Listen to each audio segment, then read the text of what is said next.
Okay, big news this week because it's been rumored for a while and it was finally announced. Red Dead Redemption, quote unquote, remaster is coming. It's coming sort of very soon, like, from the date of recording, 6 days from now. It's complete. Seems to be a pretty good outfit doing the port there. Question is whether it is actually a port or indeed a remaster, because it looks like we're getting the exact same game that we received way back in the day. Obviously up-resed and maybe tidied up here and there, but it does seem to be the exact same game. Initially, the news leaked via a Nintendo trailer just before the official announcement, where you'd kind of expect that, right?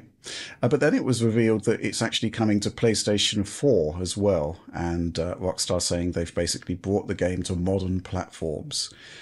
The concept that we're not actually getting much in the way of a remaster here, on the face of it, and the fact that there's no actual bespoke PlayStation 5 version is basically gone down like a lead balloon. John, thoughts? Oh man, this is a tricky situation actually, because there's a good and a bad side to this. I would say the good side is that it was the developer behind it is Double 11. Is Double 11, yes. So that is a project that Matt Phillips is working on, who is a very talented coder, and he's the guy that built the Mega Drive game Tanglewood from the ground up, right? So, Yeah. friend of the show, we've had him involved in that Tanglewood video back in the day, and he's done a lot of amazing work. He's also the guy that implemented Time Splitters 2, the first level, into Homefront, the second Homefront game, which is awesome. And so I have no doubt that the work that they've done on this will actually be of good technical quality. That's the hope anyway. But I think the bigger issue here is that Rockstar has not budgeted for something more than that, right? They picked this studio. I hope the studio has done a good job on the actual conversion work, but they clearly didn't budget for more than just a straight conversion. And that's where the disappointment comes from, I think, for the fans, especially. It's not fair to use rumors to build your expectations necessarily, but I think people were really hoping that we'd get like a proper remaster here. I'm of two minds about that. I'm not sure I'm that interested in them spending all those resources on remastering this game, to be honest. I think it still looks fine. And it could have gone real bad, like the GTA trilogy, right? Yeah. I mean, this is much more modern, visually speaking, right? So but they did attempt to modernize the visuals in that, and it did not go well. I don't think we're going to have a GTA trilogy situation on our hands, and that it'll probably be a technically competent product, but it's clearly just Red Dead running at a higher resolution with whatever tweaks and changes to bring it to those platforms. And I think that's really borne out by the fact that it is just PS4 and Switch. My initial response was like, wait, there's no Xbox version? But then it's like, oh, there's the backwards compatible version already, which is just 4K native 30 FPS. And this is probably going to be that too. So at least we hope so on the PS4 Pro, PS5. So you're like, if they're not releasing on Xbox, it's because they likely don't think that what they're selling here is better than the backwards compatible version, right? Yeah, essentially you've got the product already and have had for years. Exactly. That's basically what I see with this. That's what I read from it. I will, and I know this is typical Rockstar, but I was also disappointed in the lack of a native PC version. Like, look, I know they like to release their PC games late, but this is an old game. It's been around for a long time. It just doesn't make sense to me why they wouldn't also just put out a PC version. Like, come on, guys. Like, seriously. The community wants it. Yes, there's emulation. Alex did an excellent video on this on, like, Xenia, and it's awesome. It looks great, but, like, this is a chance to sell a native version of that game to PC owners, and, well, I was going to say one benefit would be the PC modding community, but Rockstar hates them. So yeah. Yes. Right? Maybe that's part of it. I don't know. What do you guys think? This whole thing is just like, it has me going in circles. Well, there's the cost issue as well. It's going to be $50 for a game which you can pick up for nothing on Xbox. Physical disc, go into any used store. It's likely very cheap. Yeah. And, put it in a Series machine. You get 1440p on Series S and you get 4K on Series X. Do you not get 4K on Xbox One X as well? You do. Yes, you do. So, okay, there you go. Yeah. So, there is rumors. I'm not sure it's actually been officially confirmed. It's 1080p on PlayStation 4, 4K on PS4 Pro.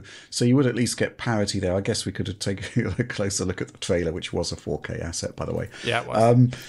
Yeah, so there's that. Yeah. But there is the fact that we've got no PC version whatsoever. The PC is the most future-proof platform in terms of preservation. So the concept of not doing a PC version just from a philosophical standpoint, I think is really, really bad. I mean, there's no reason why it couldn't have happened. Modding, like I said at the end, I genuinely wouldn't be surprised if it comes down to that. Rockstar seems to be very angry about PC users modding their games. How dare you make our games better? There's such a huge community around GTA modding. I'm flabbergasted by this.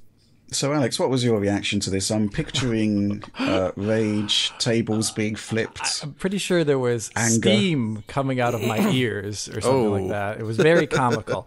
No, there is actually a reaction in the team Slack, and I think it was expletive filled. I think just the idea that after so many years, the main outcry has always been this game has not been ported to PC, and there's always been rumor mills behind the scene about quote unquote spaghetti code, and it's locked into the Xbox 360 and PS3. And this is the stuff that is always said about MGS4 as well too, which we know now, maybe with some rumors that it's going to be coming out. So I just say it's been something that the PC community has wanted for so long, yet Rockstar continuously for the last, I don't know, ever since GTA 4 released almost, has just been casually spitting on the PC community from afar. It's just every single time they release something, it's oh, well, we'll just give it to you 2 years later on PC. And there's good reasons for releasing a PC game later to actually give it the proper polish time it needs. And I think sometimes it's been that way, specifically with Red Dead Redemption. They had a lot of things already on their plate then to release, and getting it at all working and looking as good as it did on Xbox One, that took time, obviously, and then they wanted to make the PC version special, which it was. So kudos to them for that. Red Dead Redemption 2, I think. 2. That's what I meant to say. Yeah. Red Dead Redemption 5. Yeah, but then this again, and the fact that stuff like GTA 5 has been updated on the current generation consoles to have ray tracing and a new rendering path and all these things. That's right. And PC version, the place where real-time ray tracing was invented long before it even came out on consoles. You know what? PCs don't get that for reasons, once again, completely unknown. It's just Rockstar does things with PC in a way that is just not super respectful all the time, especially when you look at the way Take-Two's approached modding for the older GTA games on PC. So I was super disappointing. There was some commentary afterwards by CEO essentially saying the decision to announce a PC version is up to the developer themselves. That almost kind of implies that there's a PC version that's just not announced or something. I really don't know what that means. But come on, it's cool that Switch players get to play this, but no one was clamoring to get a PS4 version, I don't think, of this in the same way that the PC audience has been for a decade now, a literal decade. So, well, I'd say that the PlayStation audience hasn't been well served by Red Dead Redemption being locked to PlayStation 3 because it was a poor port to begin with. Still is. Yeah, there was obviously no backwards compatibility options there. So I think this is kind of a good thing. There's a couple of things which obviously rankle beyond the PC side of things, which is really not good. First of all, the concept that in theory, if there's a 30 FPS cap on the PS4 Pro version of 4K, there is no reason that we're aware of why that cannot be removed for the PlayStation 5 version for 60 frames per second. Now, your modding action suggests that the code base can run at 60 frames per second with no ill effects, right? People after the video have commented that there's small things, kind of like Dark Souls 2 style, if you've ever seen that. Dark Souls 2 has very minor things about weapon degradation and stuff being higher. So there could be minor things like that, but the actual game playing it is completely fine. Yeah. Yeah, I do like the concept of spaghetti code, though. Is that like blast processing? It's just as technical of a term, yes. But it does look as though they have managed to, if there are issues there, they have managed to resolve them because, regardless of what the game isn't doing, what it is doing is seemingly delivering a decent version of Red Dead Redemption for Switch, which can't have been an insignificant procedure. So, there's things here which are to be lauded, and obviously we're going to be taking a look at it in due course. The Switch version, that is a good thing, right? Like, I think this could be a really nice looking game on Switch. Yeah. And obviously people are talking about emulation being used on the Switch version to get a decent PC version, which we're kind of going through the motions here in terms of various things which probably shouldn't go into. PlayStation, absolutely fine. But again, every single PlayStation 4 Pro version we've seen that has had the frame rate unlocked and running on PlayStation 5 has delivered 60 frames per second, simply because the gulf in specs between the two systems is so huge. I mean, we're seeing it now with Illusion's patches on hacked PlayStation 5s, where he's basically going through his existing library of patches that unlocked frame rate for PS4 Pro and PS4, and they're all running just fine at 60 frames per second on PlayStation 5. So the concept that they weren't able to deliver that for PlayStation 5 is problematic. I guess from there, though, you would be wanting an Xbox version that also unlocks the frame rate. I think maybe there is something there, like where there's like this, like, I don't know, not necessarily a parity clause, obviously, but just this idea that if they do that, then, they don't have that on the Xbox, but they're not releasing an Xbox version. And I don't know, it just opens a potential can of worms that they maybe didn't want to deal with, even though it's unfortunate. It's going to be interesting to see if there is actually going to be any enhancements to the game that on a more subtle nature, compared to the Xbox Series and One X versions, which are basically the 360 versions running at higher resolutions. It is possible we're going to be on top of that anyway. I mean, I have seen some people trying to do comparison shots on Twitter. Of course. Look, guys, it's got a time of day system. If the lighting looks very different, it's because it's most likely a different time of day. It is. Which basically means that the game will look entirely different. So, head-to-head comparisons from that perspective, probably not a good idea.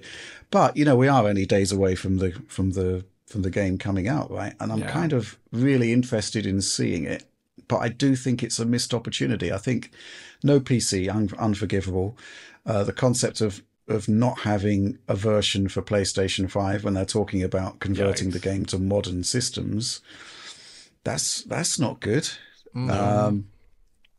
But I think, alluding to a point you made earlier, John, we're not going to be getting a GTA trilogy disaster, seemingly. It does actually look respectful to the original material, which you can't say. It is. It is the original material. But but we've had, there's been no promises made on anything other than the fact that you're getting a conversion of the original game, and it kind of fills a gap, I suppose, but not the entire gap, I guess. Any final thoughts on this one before we move on? No, not really. I mean, it's, I guess, playing it on Switch, on a Switch OLED, that does seem potentially appealing. And there's a good chance that they could get it up to like native res on both portable and, I would hope, docked mode, given that it is basically an older game. It seems feasible, at least, which means it could end up looking as one of the best looking open world games on Switch. So one of the things I'm curious about is the original came out at a time when post-process anti-aliasing was still in its infancy, and it used MSAA and QXAA on PlayStation 3. So if they drop that, they're gaining a ton of bandwidth on something like Switch. And I'd be curious, actually, if they use TAA, for example, and then have a lot higher res. That would be pretty cool, actually. Yeah, I'm looking forward to seeing how the port is going to shake out. I'm not looking forward to the response to the video, because any kind of analytical take on the game is going to be taken as a defense of something that we're not. It's like looking to defend. It's like every single time I covered like some controversial graphical thing, why does Halo Infinite look the way it is? And I'm trying to describe why I think it looks the way it does. And I'm not saying nice things about it, but how dare you defend this? How dare you? Yeah, that is a weird response. And I usually chalked it up as the people that say that don't understand what you're actually saying. No, it's a... Well, I think, there's possibly the concept that people are coming into this angry. And they get the pitchforks out. And they're looking for validation or anger, right? And yeah, we get angry about certain things, and we're angry, well, not happy, shall we say, about the lack of a PC version. But yeah, I mean, let's try and keep it in perspective. But I think that's all I've really got to say about the Red Dead conversion at the moment. But we haven't got long to wait until we see the actual game, and I'm actually really wondering, have either of you guys actually played through Red Dead Redemption? The whole game? Yeah, no, not the whole game. It's really long. So, I mean, I actually played through all of Red Dead Redemption 2, but I bounced off the original. I've barely played it. Like the first couple hours, and that's it. And I just dropped it, and I didn't like it at the time. But I did like the sequel. So, I mean, if I do end up going back to this, it would be the first time I've really played it. And, so I'm potentially looking forward to that. But typically you do that stuff on your PC, don't you? Now, yeah. Now that old games, you won't be on that. I mean, I used to do it on console mode, but yeah, now that I've got a giant OLED monitor, I'm like, well, I may as well just play it on PC. Yeah, I got that OLED. It's like there's not much benefit to consoles for me anymore. Yeah, you got that six screen, man. Oh, man. Okay, well, that's the end of this particular news topic. But yes, obviously, we're going to be taking a good look at Red Dead Redemption, I guess, next week. I'm not expecting code in advance, but, who knows? Might be surprised.